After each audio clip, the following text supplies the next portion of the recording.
ಎಲ್ಲರಿಗೂ ನಮಸ್ಕಾರ. ಎಲ್ಲರೂ ಹೇಗಿದ್ದೀರಾ ಫ್ರೆಂಡ್ಸ್? ನಾನು ತುಂಬ ಚೆನ್ನಾಗಿದ್ದೀನಿ, ನೀವು ಚೆನ್ನಾಗಿದ್ದೀರಾ ಅಂತ ಹೇಳಿ ಅಂದ್ಕೊಂಡಿದ್ದೀನಿ. ನಾನಿವತ್ತು ತುಂಬ ಸಿಂಪಲ್ಲಾಗಿ ಅಷ್ಟೇ ರುಚಿಯಾಗಿ ಟೊಮೆಟೊ ಬಾತ್ ಮಾಡ್ತಾಯಿದ್ದೀನಿ. ಬೆಳಗಿನ ಬ್ರೇಕ್ಫಾಸ್ಟ್ಗೆ ಅಥವಾ ಲಂಚ್ ಬಾಕ್ಸಿಗಂತೂ ತುಂಬಾ ಚೆನ್ನಾಗಿರುತ್ತೆ, ಅಷ್ಟೇ ರುಚಿಯಾಗಿರುತ್ತೆ. ತುಂಬ ಸಿಂಪಲ್ಲಾಗಿ ಮಾಡೋದು. ಬನ್ನಿ ಹೇಗೆ ಮಾಡೋದು ಅಂತೇಳಿ ಮೊದಲಿಗೆ ನೋಡ್ಕೊಂಡು ಬರೋಣ. ಈ ಥರ ಮಾಡಿದ್ರೆ ನಾವು ಮತ್ತೆ ಪದೇ ಪದೇ ಮಾಡಬೇಕು ಅನಿಸುತ್ತೆ, ಅಷ್ಟೊಂದು ಚೆನ್ನಾಗಿದೆ ರುಚಿ ಅಂತೂ ಈ ಟೊಮೆಟೊ ಬಾತದು. ಬನ್ನಿ ನೋಡಿ, ನಾನಿಲ್ಲಿ ಮೊದಲಿಗೆ ಒಂದು ಕುಕ್ಕರ್ ಇಟ್ಕೊಂಡು 2 ಟೇಬಲ್ ಸ್ಪೂನಷ್ಟು ಎಣ್ಣೆ ಹಾಕಿದ್ದೆ. ಅದು ಬಿಸಿ ಆಗಿದ್ದಕ್ಕೆ ಪಲಾವ್ ಎಲೆ ಮತ್ತು 2 ಪೀಸ್ ಚಕ್ಕೆ, ಒಂದು 4ರಿಂದ 5 ಲವಂಗನ ಇಲ್ಲಿ ನಾನು ಸೇರಿಸ್ಕೊತಾ ಇರೋದು. ನೋಡಿ, ಅದ್ರ ಹಿಂದೆಯೇ ನಾನಿಲ್ಲಿ ಕಟ್ ಮಾಡಿ ಇಟ್ಕೊಂಡಂಥ ಒಂದು ದೊಡ್ಡ ಈರುಳ್ಳಿನ ಇದರೊಳಗಡೆ ಸೇರಿಸ್ಕೊತಾ ಇದ್ದೀನಿ. ನಾನಿಲ್ಲಿ ಮಾಡ್ತಾ ಇರೋದು ಬೆಳಗಿನ ಬ್ರೇಕ್ಫಾಸ್ಟ್ಗೆ 4ರಿಂದ 5 ಜನಕ್ಕೆ ಆರಾಮಾಗುತ್ತೆ. ನೋಡಿ, ಈರುಳ್ಳಿನ ಚೆನ್ನಾಗಿ ನಾವು ಬಾಡಿಸ್ಕೋಬೇಕಾಗತ್ತೆ. ಈ ಥರ ಬೇಗ ಆಗೋಗುತ್ತೆ. ಎಣ್ಣೆ ಚೆನ್ನಾಗಿ ಕಾಯ್ದಿದ್ರೆ ನಾವು ಹಾಕೋ ಪದಾರ್ಥಗಳು ಬೇಗ ಬೇಗ ಆಗುತ್ತೆ, ಇಲ್ಲಾಂದರೆ ಸ್ವಲ್ಪ ನಿಧಾನ ಆಗುತ್ತೆ ಅಷ್ಟೇ. ನೋಡಿ, ಈ ರೀತಿ ಈರುಳ್ಳಿ ಎಲ್ಲ ಚೆನ್ನಾಗಿ ಫ್ರೈ ಮಾಡ್ಕೊಳ್ಳಿ. ಚಕ್ಕೆ ಲವಂಗನೂ ಅಷ್ಟೇ ಚೆನ್ನಾಗಿ ಫ್ರೈ ಆಗಬೇಕು.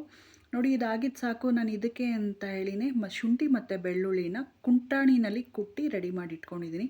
ಕುಟ್ಟೋ ಕಲ್ಲು ಅಥವಾ ಕುಟಾಣಿ ಏನಿರುತ್ತಲ್ಲ ಅದರಲ್ಲಿ ಜಜ್ಜಿಟ್ಕೊಳ್ಳಿ. ಇದು ಶುಂಠಿ ಬೆಳ್ಳುಳ್ಳಿನ ಜಜ್ಜಿಬಿಟ್ಟು ಹಾಕಿದ್ರೇ ಈ ಟೊಮೆಟೊ ಬಾತ್ಗೆ ಅಷ್ಟು ರುಚಿ ಇರುತ್ತೆ.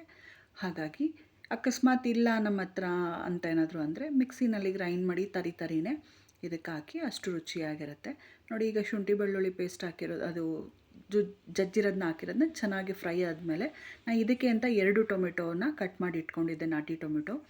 ಅದನ್ನು ಇದರಲ್ಲೇ ಹಾಕಿ ಫ್ರೈ ಮಾಡ್ಕೊತೀನಿ. ಟೊಮೆಟೊ ಬಾತ್ ಆಗಿರೋದ್ರಿಂದ ಸ್ವಲ್ಪ ಹುಳಿ ಇದ್ರೇ ಚೆನ್ನಾಗಿರುತ್ತೆ ಇದಕ್ಕೆ. ಹಾಗಾಗಿ ನೋಡಿ, ಟೊಮೆಟೊನೂ ಹಾಕಾದ್ಮೇಲೆ ಚೆನ್ನಾಗಿ ನಾವಿಲ್ಲಿ ಹುರ್ಕೋಬೇಕಾಗತ್ತೆ. ಈರುಳ್ಳಿ, ಶುಂಠಿ ಬೆಳ್ಳುಳ್ಳಿ ಮತ್ತು ಟೊಮೆಟೊ ಎಲ್ಲ ಚೆನ್ನಾಗಿ ಬೇಯಬೇಕು. ಅಲ್ಲಿವರೆಗೂ ನಾವು ಇದು ಮಾಡ್ಕೋಬೇಕು. ತುಂಬ ಟೊಮೆಟೊ ಬೇಯೋವರೆಗೂ ಬಿಡೋಕ್ಕೆ ಹೋಗ್ಬೇಡಿ, ಸ್ವಲ್ಪ ದಪ್ಪ ದಪ್ಪ ಇರಲಿ. ಅದು ನಾವು ಕುಕ್ಕರಲ್ಲಿ ಕೂಗಿಸೋದ್ರಿಂದ ಅದು ಚೆನ್ನಾಗಿ ಸಿಗುತ್ತೆ. ಹಾಗಾಗಿ ತುಂಬ ಪೇಸ್ಟ್ ಆಗಿಬಿಟ್ರು ಅಷ್ಟು ರುಚಿ ಬರಲ್ಲ. ಇದಕ್ಕೇ ಇವಾಗ ಸಾಕು. ನಾನು ಇಲ್ಲಿದ್ದಕ್ಕೆ ಅಂತಲೇ ತೊಗರಿಕಾಯಿನ ತೊಳೆದಿಟ್ಕೊಂಡಿದ್ದೆ, ಅದನ್ನು ಕೂಡ ಇಲ್ಲಿ ಸೇರಿಸ್ಕೊತಾ ಇದ್ದೀನಿ.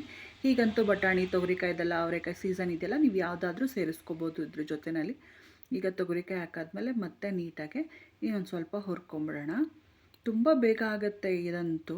ನೋಡಿ, ಹುರಿದಿರೋದು ಸಾಕು. ಇದಕ್ಕೆ ನಾನಿಲ್ಲಿ ಬಳಸ್ತಾ ಇರೋವಂಥದ್ದು, ನಾವು ಬೇಳೆ ಸಾರಿಗೆ ಅಂತೇಳಿ ಪುಡಿ ಮಾಡಿಟ್ಕೊಂಡಿರ್ತೀವಲ್ಲ ಮನೆಯಲ್ಲಿ, ತರಕಾರಿ ಸಾರು, ಬೇಳೆ ಸಾರು ಅಂತ ನಾವೇನು ಕರಿತೀವಲ್ಲ, ಅದನ್ನೇ ನಾನಿಲ್ಲಿ ಬಳಸ್ತಾ ಇರೋವಂಥದ್ದು. ರುಚಿಗೆ ತಕ್ಕಷ್ಟು ಉಪ್ಪು, ಒಂದು ಸ್ವಲ್ಪ ಅರಿಶಿನ, ಹಾಗೆ ಇಲ್ಲೊಂದು ಸ್ವಲ್ಪ ಒಂದು 2 ಟೇಬಲ್ ಸ್ಪೂನಷ್ಟು ತೆಂಗಿನಕಾಯಿ ತುರಿನೂ ನಾನಿಲ್ಲಿ ಹಾಕ್ಕೊತಾ ಇದ್ದೀನಿ. ಇಷ್ಟೇ. ಇದಕ್ಕೆ ಇಷ್ಟು ಹಾಕಿದ್ರೇ ತುಂಬ ರುಚಿಯಾಗಿರುತ್ತೆ. ಸಾರಿನ ಪುಡಿನೇ ಬಳಸಿ ಮಾಡಬೇಕು ಈ ಟೊಮೆಟೊ ಬಾತ್ಗೆ. ತುಂಬ ಚೆನ್ನಾಗಿರುತ್ತೆ, ಅಷ್ಟು ರುಚಿ ಕೊಡುತ್ತೆ ಇದಂತೂ. ನಾವು ಶುಂಠಿ ಬೆಳ್ಳುಳ್ಳಿನೂ ಜಜ್ಜಿ ಹಾಕಿರೋದ್ರಿಂದ ಒಳ್ಳೆ ಟೇಸ್ಟ್ ಬರುತ್ತೆ ಇದಂತೂ. ಈಗೆಲ್ಲ ಹಾಕಾದ್ಮೇಲೆ ನೀಟಾಗಿ ನಾವು ಮಿಕ್ಸ್ ಮಾಡ್ಕೊಂಬಿಡೋಣ. ನಾನು ಮೊದಲೇ ಅಕ್ಕಿನ ತೊಳೆದು ನೆನೆಸಿಟ್ಕೊಂಡಿದ್ದೆ, ಆ ಅಕ್ಕಿನೂ ಕೂಡ ಇವಾಗ ಇದ್ರ ಜೊತೆಯಲ್ಲೇ ನಾನು ಸೇರಿಸ್ಕೊತಾ ಇದ್ದೀನಿ.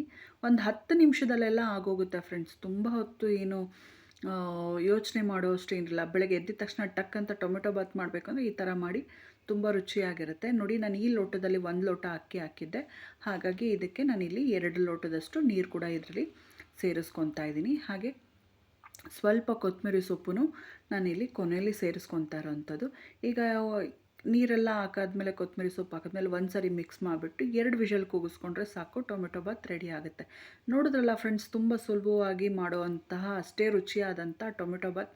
ನೀವು ನಿಮ್ಮ ಮನೆಯಲ್ಲಿ ಟ್ರೈ ಮಾಡಿ, ಅಥವಾ ಇದೇ ಥರ ಮಾಡ್ತಾಯಿದ್ದೀರಾ ಅಂತನಾದರೂ ತಿಳಿಸಿ. ಸೊ ಹೊಸಬ್ರಾಗಿದ್ದರೆ ನನ್ನ ಚಾನಲ್ ಸಬ್ಸ್ಕ್ರೈಬ್ ಮಾಡ್ಕೊಳ್ಳಿ. ಪಕ್ಕದಲ್ಲಿರೋ ಬೆಲ್ ಐಕಾನ್ ಪ್ರೆಸ್ ಮಾಡಿದ್ರೆ ಆಲ್ ಅನ್ನೋದನ್ನು ಸೆಲೆಕ್ಟ್ ಮಾಡಿಕೊಂಡ್ರೆ ನಾನು ಹಾಕೋ ವಿಡಿಯೋ ನೋಟಿಫಿಕೇಷನ್ ಎಲ್ಲ ಫಸ್ಟ್ ನಿಮಗೆ ಬಂದು ತಲುಪುತ್ತೆ. ಸೊ ಯಾರೆಲ್ಲ ಇಲ್ಲಿವರೆಗೂ ನನ್ನ ವಿಡಿಯೋನ ಸ್ಕಿಪ್ ಮಾಡ್ದಲ್ಲೇ ನೋಡಿದ್ರು ಅವ್ರಿಗೆಲ್ಲರಿಗೂ ತುಂಬ ಹೃದಯದ ಧನ್ಯವಾದಗಳನ್ನೂ ತಿಳಿಸ್ತಾ ಇದ್ದೀನಿ. ನೋಡಿ, ಕುಕ್ಕರ್ ವಿಷಲ್ ಹೋಗಿದೆ, ಕುಕ್ಕರ್ ಕೂಗ್ಸಾಗಿತ್ತು, ನಾನು ತೆಗಿತೀನಿ. ಎಷ್ಟು ಚೆನ್ನಾಗಾಗಿದೆ ಅಂದರೆ ಅದು ನೋಡಿದ ತಕ್ಷಣ ಅನಿಸುತ್ತೆ ತಿನ್ನಬೇಕು ಅಂತ, ಅಷ್ಟು ಚೆನ್ನಾಗಾಗಿದೆ. ಸೊ ಟ್ರೈ ಮಾಡಿ ಅಂತೇಳಿ ಕೇಳ್ಕೊತೀನಿ. ಇದೇ ಥರ ಸಪೋರ್ಟ್ ಮಾಡ್ತಾಯಿರಿ, ಹೊಸ ಹೊಸ ವೀಡಿಯೋಸ್ಗಳನ್ನ ನಾನು ಹಾಕ್ತಾಯಿರ್ತೀನಿ ಅಂತ ಕೇಳ್ಕೊತೀನಿ. ನೋಡಿ ಎಷ್ಟು ಚೆನ್ನಾಗಾಗಿದೆ ಅಂತ ಹೇಳಿ.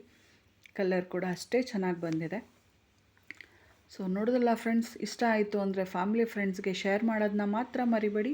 ಮತ್ತೊಮ್ಮೆ ವಿಡಿಯೋ ನೋಡೋದಕ್ಕೆ ತುಂಬ ಹೃದಯದ ಧನ್ಯವಾದಗಳು ಫ್ರೆಂಡ್ಸ್. Thank you.